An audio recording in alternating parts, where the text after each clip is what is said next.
কংগ্ৰেছৰ ভুলৰ বাবে অসমত গঢ় লৈ নুঠিল বিৰোধী ঐক্য। বিৰোধী দলসমূহৰ ঐক্যৰ দুৰ্বলতাৰ স্বত্তেও বিজেপিৰ বিৰুদ্ধে যুঁজাৰু মেজাজ পৰিদৰ্শন কৰিলে অসমৰ জনতাই। বাও দলসমূহে তুলি ধৰিব উমৈহতীয়া আৰ্থসামাজিক ৰাজনৈতিক কাৰ্যসূচী। অসমত অষ্টাদশ লোকসভা নিৰ্বাচনৰ পাছৰ পৰিস্থিতিৰ পৰ্যালোচনা কৰা আৰু ভৱিষ্যতৰ কাৰ্যসূচী নিৰ্ধাৰণ কৰাৰ উদ্দেশ্যে ৰাজ্যখনৰ 4টা বাওঁপন্থী দল CPIM, CPI, CPIML আৰু ফৰৱাৰ্ড ব্লকৰ ৰাজ্যিক নেতৃত্ব CPIMৰ ৰাজ্যিক কাৰ্যালয়ত এক বৈঠকত মিলিত হয়। ইছফাকুৰ ৰহমানৰ সভাপতিত্বত অনুষ্ঠিত এই বৈঠকে অসমত সদ্যসমাপ্ত লোকসভা নিৰ্বাচনৰ প্ৰাথমিক পৰ্যালোচনা কৰি কয় যে বিজেপি আৰু সহযোগী দলসমূহক পৰাজিত কৰাটোৱে আছিল এই নিৰ্বাচনৰ সবাতোকৈ গুৰুত্বপূৰ্ণ লক্ষ্য। ইয়াৰ বাবে বিৰোধী দলসমূহৰ মাজত সৰ্বাত্মক আসন বুজাবুজি আছিল অত্যন্ত প্ৰয়োজনীয়। কিন্তু পৰিতাপৰ কথা যে মূলতঃ প্ৰধান বিৰোধী দল কংগ্ৰেছৰ ভুল পদক্ষেপৰ বাবেই ইঞ্চিত ঐক্য গঢ়ি নুঠিল। বৰপেটা আসনখন CPIMক এৰি নিদি কংগ্ৰেছে নিজা প্ৰাৰ্থী দিয়াটো হ'ল তাৰ অন্যতম উদাহৰণ। বিৰোধী দলসমূহৰ ঐক্যৰ ক্ষেত্ৰত এনে দুৰ্বলতা স্বত্তেও অসমৰ জনসাধাৰণে বিজেপিৰ বিপক্ষে যি ঐক্য আৰু যুঁজাৰু মেজাজ পৰিদৰ্শন কৰিলে সেয়া সঁচাকৈয়ে প্ৰশংসনীয়। ইয়াৰ বাবে ৰাজ্যখনত বিজেপি বিৰোধী ভোটৰ পৰিমাণ লক্ষণীয়ভাৱে বৃদ্ধি পাইছে আৰু বিজেপি কঠিন প্ৰত্যাহ্বানৰ সন্মুখীন হৈছে।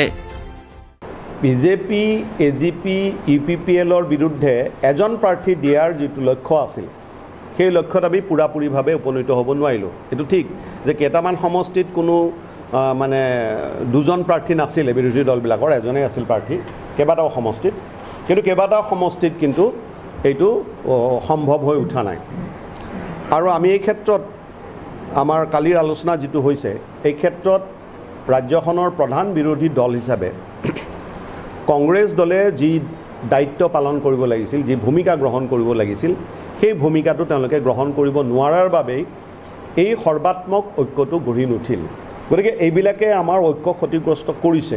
তাৰ পাছতো কিন্তু আমি দেখিবলৈ পাইছোঁ যে অসমৰ জনসাধাৰণে এক প্ৰকাৰে নিজে বিৰোধী দলৰ ভূমিকা পালন কৰিলে।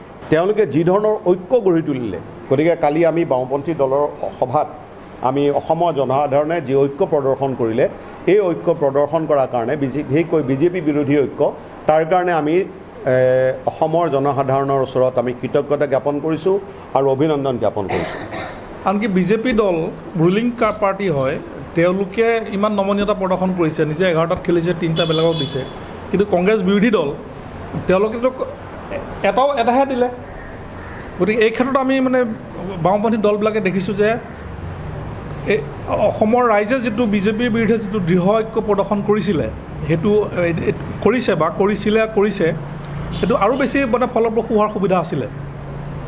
আৰু ভোট ডেফিনেটলি এবাৰ আমাৰ বিজেপিৰ বিৰুদ্ধে ভোটটো বহুত বাঢ়িব, এইটো খাটাং। কিন্তু এটা ভাল ৰিজাল্ট কৰাৰ ক্ষেত্ৰত কিন্তু কংগ্ৰেছৰ দক্ষতা আৰু কৌশল দুয়োটাই কিন্তু তেওঁলোকে ফেইল কৰিছে। সেইটো আমি বাওঁপন্থী দলবিলাকে এতিয়া আমি অনুভৱ কৰিছোঁ। নিৰ্বাচনৰ ভোটগ্ৰহণ হৈ যোৱাৰ পাছতেই ৰাজ্যখনত বয়-বস্তুৰ দাম পুনৰাই উদ্বেগজনকভাৱে বৃদ্ধি পাইছে। দাইল, পিঁয়াজ, শাক-পাচলি, মাংস আদিৰ দামে দুখীয়া আৰু কম আয়ৰ পৰিয়ালবোৰৰ যন্ত্ৰণা আৰু বৃদ্ধি কৰিছে। ঔষধ নিৰ্মাণ সামগ্ৰী আদিৰ দামো বৃদ্ধি পাইছে অস্বাভাৱিক হাৰত। বাওঁপন্থী দলসমূহে খাদ্য সামগ্ৰীকে ধৰি অত্যাৱশ্যকীয় সামগ্ৰীৰ দাম নিয়ন্ত্ৰণ আৰু হ্ৰাস কৰাৰ বাবে বিজেপি চৰকাৰৰ ওচৰত দাবী জনাইছে। 3টা বিষয়ৰ কথা আমি ইতিমধ্যে উল্লেখ কৰিছোঁ ইমিডিয়েট মানে পষ্ট ইলেকশ্যন। এটা হৈছে প্ৰাইজ ৰাইজ, মূল্যবৃদ্ধি, আৰু মূল্যবৃদ্ধিৰ বিষয়টোতো আৰু দীঘলীয়া 1 নম্বৰ। 2 নম্বৰ হ'ল এই চাহ বাগানবিলাকত ক্ষুদ্ৰ চাহ খেতিয়কসকলৰ প্ৰতি চৰকাৰৰ যিটো দৃষ্টিভংগী, যে তেওঁলোক আজি যিটো সংকটত পৰিছে এইটো বিষয়। 3 নম্বৰ হ'ল 1 কোটি গছপুলি ৰোৱাৰ নামত যিটো কেলেংকাৰী। এই 3টা বিষয় আমি ৰাইজৰ সন্মুখত দাঙি ধৰিছোঁ আৰু ইলেকশ্যনৰ পাছত আমি আকৌ বহিম, যদি আৰু প্ৰয়োজন হয় তেনেকৈ বিষয় যোগ কৰি পেলাই আমি আন্দোলনত অংশগ্ৰহণ কৰিম। দলসমূহে এই কথাও লক্ষ্য কৰিছে যে ৰাজ্যখনৰ লাখ লাখ ক্ষুদ্ৰ চাহ খেতিয়ক গভীৰ সংকটত পৰা স্বত্তেও তেওঁলোকৰ সমস্যাৰ দ্ৰুত আৰু স্থায়ী সমাধানৰ বাবে কোনো ফলপ্ৰসূ ব্যৱস্থা গ্ৰহণ কৰা নাই। টি গাৰ্ডেনৰ কথাটো তেওঁলোকে যেনেকৈ কৈছে দেখাত যে তাত ৰাসায়নিক পোৱাৰ কাৰণে চাহপাতটো তেওঁলোকে ল'ব খোজা নাই। কিছুমান মেডিচিন ইউজ কৰিছে। আমাৰ আপাৰ আছামতো আপোনালোকে গম পাইছে, বিশ্বনাথ চাৰিআলি, ডিব্ৰুগড়, যোৰহাট এইবিলাকতো ক্ষুদ্ৰ চাহ খেতিয়কৰ যদি ইমান ডাঙৰ প্ৰব্লেম হৈ যায়, বহুত ডাঙৰ প্ৰব্লেম হৈ যাব। বেন নিষিদ্ধ, তেওঁলোকে কেমিকেল ইউজ পাইছে, কিন্তু নিষিদ্ধ কেমিকেল এই মুখ্যমন্ত্ৰীৰ নিচিনা স্মাৰ্ট মুখ্যমন্ত্ৰী থাকোঁতে, যিজন মুখ্যমন্ত্ৰী চবতে চকু থাকে ন, কিবা তললৈকে চকু থকা বুলি কয়, তো এই বেন কেমিকেলবিলাক কেনেকৈ ইউজ কৰি আছে দোকানবিলাকত? এতিয়া তাৰ বলিটো তাত ইনস্পেক্টৰবিলাক ক'লৈ গ'ল? তেওঁলোকৰ ইমান পুলিচ বাহিনীবিলাক ক'লৈ গ'ল? আজি যিটো খেতিয়কসকল, যিসকল আমাৰ অসমৰ চাহ খেতি বুলি ক'লে চাহ খেতিয়ে হয় অকণমান এতিয়া, তো তেওঁলোকে এতিয়া 1 তাৰিখৰ পৰা যদি নলয় পাত, সেইটো অৱশ্যে কোনে কণ্ট্ৰল কৰিব? ফেক্টৰীবিলাকে। খেতিয়কবিলাকে কৈছে আমি দোকানৰ পৰা যিটো পাইছোঁ সেইটোৱে আনিছোঁ আমি কিনি পেলাই। আৰু দোকানত যদি বেন যদি দি আছে, তেতিয়াহ'লে সেইটো চৰকাৰৰ দায়িত্ব আছিলে। আৰু এজন সাধাৰণ খেতিয়কে কেনেকৈ জানিব এইটো কোনটো বেন আৰু কোনটো মানে নিষিদ্ধ, কোনটো নিষিদ্ধ নহয়? আনহাতে অসমত সেউজীয়া আস্তৰণ দ্ৰুত হ্ৰাস পোৱা স্বত্তেও চৰকাৰে গছ-গছনি নিৰ্বিচাৰে ধ্বংস কৰিছে আৰু বৃক্ষৰোপণ অভিযানৰ নামত কোটি কোটি টকা তছনছ কৰিছে। হিমন্ত বিশ্ব শৰ্মাৰ চৰকাৰে 1 কোটি গছপুলি ৰোপণৰ নামত যি বৃহৎ কেলেংকাৰী সংগঠিত কৰিছে, তাৰ উচ্চ পৰ্যায়ৰ তদন্ত কৰিবলৈ বাওঁপন্থী দলসমূহে দাবী জনাইছে। অসমত আমি দেখিছোঁ যে প্ৰকৃতিৰ কিমান তাণ্ডৱ, কিন্তু চৰকাৰে একফালৰ পৰা গছ-গছনি ইচ্ছামতে ধ্বংস কৰি গৈ আছে উন্নয়নৰ নামত। আৰু যোৱা বছৰত এটা ধামাকা দিলে যে 1 কোটি গছ আমি ৰুই পেলাই আমি কি ৰেকৰ্ড, এইটো কি ৰেকৰ্ড বুলি কয়, তেওঁলোকে ৰেকৰ্ড কৰিব। গতিকে ৰেকৰ্ড কৰাৰ কাৰণে একেবাৰে মুখ্যমন্ত্ৰী লাগি গ'ল। কি হ'ল? 1 কোটি গছ ৰোপণ কৰা বুলি তেওঁলোকে ক'লে, কোটি কোটি টকাৰ এইটো এটা আঁচনি। আমি সেইকাৰণে দাবী কৰিছোঁ যে ইয়াত এটা তদন্ত হ'ব লাগে। এই 1 কোটি গছপুলি ক'লৈ গ'ল? এই আঁচনিৰ কাৰণে যি টকা খৰচ কৰিলে, এই টকাৰ এটা সঠিক খৰচ সম্পৰ্কে এটা সঠিক তদন্ত হোৱা উচিত।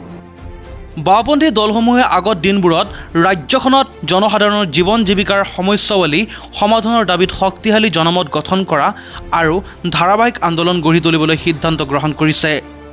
লোকসভা নিৰ্বাচনৰ মাজেৰে বিজেপিৰ জনবিৰোধী আৰু সাম্প্ৰদায়িক কৰ্মকাণ্ডৰ বিৰুদ্ধে জনগণৰ যি ঐক্য গঢ়ি উঠিছে, তাক সংহত আৰু সম্প্ৰসাৰিত কৰিবলৈও বাওঁপন্থী দলসমূহে প্ৰত্যয় ব্যক্ত কৰিছে।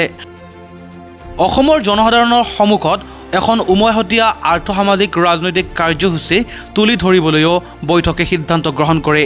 এই বৈঠকত CPIৰ হৈ কনক গগৈ আৰু ৰাতুল বৰা, CPIMLৰ বিবেক দাস, ফৰৱাৰ্ড ব্লকৰ মিহিৰ নন্দী, বিষ্ণু বড়ো আৰু তপন দেৱনাথ, CPIMৰ সুপ্ৰকাশ তালুকদাৰ, বিধায়ক মনোৰঞ্জন তালুকদাৰ, নয়ন ভূঞা আৰু নিৰংকুশ নাথে অংশগ্ৰহণ কৰে।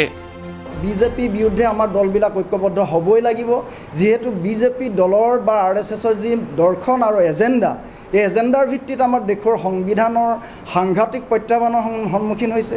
দেশৰ গণতন্ত্ৰ আৰু ধৰ্ম নিৰপেক্ষতাত সাংঘাতিক ধৰণে আক্ৰমণ কৰা হৈছে। গতিকে তাৰ কম্পালচনত আমি বাওঁপন্থী দলবিলাক আচলতে এই বিজেপিৰ বিৰুদ্ধে আমি ঐক্যবদ্ধ হৈ যুঁজ কৰিলোঁ। কিন্তু ইয়াৰ অৰ্থ এইটো নহয় যে কংগ্ৰেছক আমি কেৱল উদ্ধাৰ কৰাৰ নামত বাওঁপন্থী দলবিলাক আমি দেশখনত আগবাঢ়িছোঁ বা এইবাৰ আমি তেওঁলোকৰ লগত আহিছিলোঁ, এইটোতো নহয়। গতিকে আমাৰ যিহেতু আমাৰ এজেণ্ডা আছে, সেইকাৰণে আমি যোৱাকালি মিটিঙত আলোচনা কৰিছোঁ, অদূৰ ভৱিষ্যতলৈ আমি এটা বিকল্প আৰ্থ-সামাজিক এটা কাৰ্যসূচী আমি তৈয়াৰ কৰিবৰ কাৰণে আমি চেষ্টা কৰিম, যিটো বিকল্প আমি জনগণৰ সন্মুখত দাঙি ধৰিবলৈ আমি চেষ্টা কৰিম।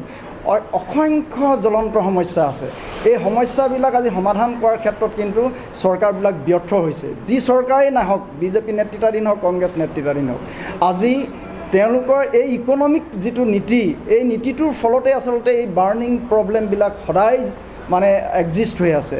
আপুনি আনএমপ্লয়মেণ্ট প্ৰব্লেমৰ কথা কওক, পভাৰ্টিৰ কথা কওক, বা আপোনাৰ প্ৰাইচ ৰাইজৰ কথা কওক, কৰাপশ্যনৰ কথা কওক, এইবিলাক মানে অপৰিহাৰ্য অংগ আচলতে এই ইকনমিক পলিচিৰ ভিত্তিত। গতিকে আমি এই ইকনমিক পলিচিৰ বিকল্পৰ ভিত্তিত আচলতে আমি কমিউনিষ্ট দলবিলাকে এক কাৰ্যসূচী অহা সময়ছোৱাত আমি আগবঢ়াই লৈ যোৱাৰ কথাও আমি ভাবিছোঁ, যাৰ কাৰণে বিভিন্ন বিশেষজ্ঞসকলৰ লগত আমি আলোচনা কৰাৰ কথাও আমি ইতিমধ্যে ভাবিছোঁ। বিভিন্ন বুদ্ধিজীৱীসকলৰ লগত আমি আলোচনা কৰাৰ কথাও যোৱাকালি আমি বিবেচনা কৰিছোঁ। তেখেতসকলৰ দিহা পৰামৰ্শৰ ভিত্তিত আমি কেনেধৰণে আগবাঢ়ি গৈ আচলতে জনগণমুখী এক বিকল্প আৰ্থ-সামাজিক কাৰ্যসূচী আমি তৈয়াৰ কৰিব পাৰোঁ বা সন্মুখত দাঙি ধৰিব পাৰোঁ।